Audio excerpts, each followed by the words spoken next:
Say you was walking in the desert and you're thirsty, and you see some water, and they're finally giving you that water. And now you see people are trying to take it away, and there's no tools or no way to stop them from taking your water, which is a necessity, something that will keep you going. That's basically how I feel.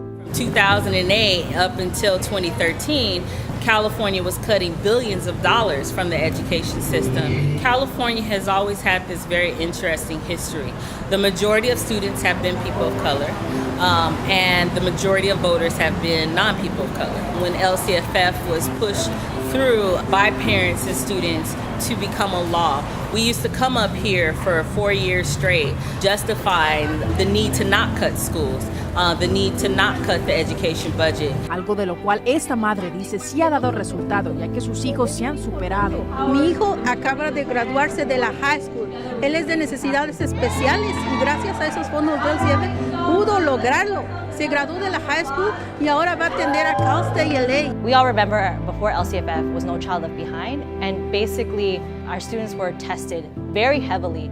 And now you have a system that's not rewarding schools because of testing, it's rewarding schools because of the need. When I was in school, I remember that it was a ratio of like 500 students to one counselor. And so getting just even a meeting with their counselor was a struggle. I didn't have parents who support me and to guide me onto the right track. And I went to one of the biggest OUSD schools. They didn't have the capacity to talk to students one-on-one and to find out what are their needs. What it means to have LCFF is what it means to have student voice and to have equitable funding, to have relationships and relationship-centered schools, to take feedback from students and parents.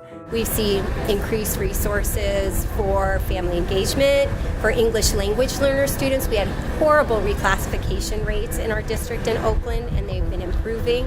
Our graduation rates have been improving. I myself is an English language learner, and I'm one of those folks that LCFF serves primarily. So without LCFF, my education would be impacted significantly, and if in the future it is taken away for other students like me, their education, their future essentially is on the line. If we lose LCFF, that would mean that we would have to go back to a system that we know is not working for anyone. I mean, to lose LCFF would mean to lose one of the biggest civil rights wins in history. It would mean to lose millions of dollars in our school system. It would mean losing a ton of resources that help students just to achieve and graduate. With the passage of LCFF, our student performance has went to heights that was never before seen.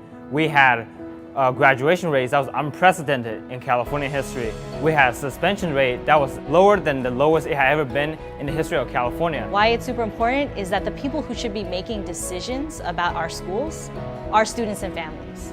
And this funding formula does that. And it also gives more money and more resources to those students and families who need it the most.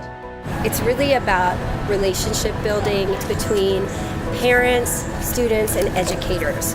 Because when people see each other as equal partners, that's incredibly powerful. And that's how we're going to build the capacity. It's a big lift. And so we all have to be involved.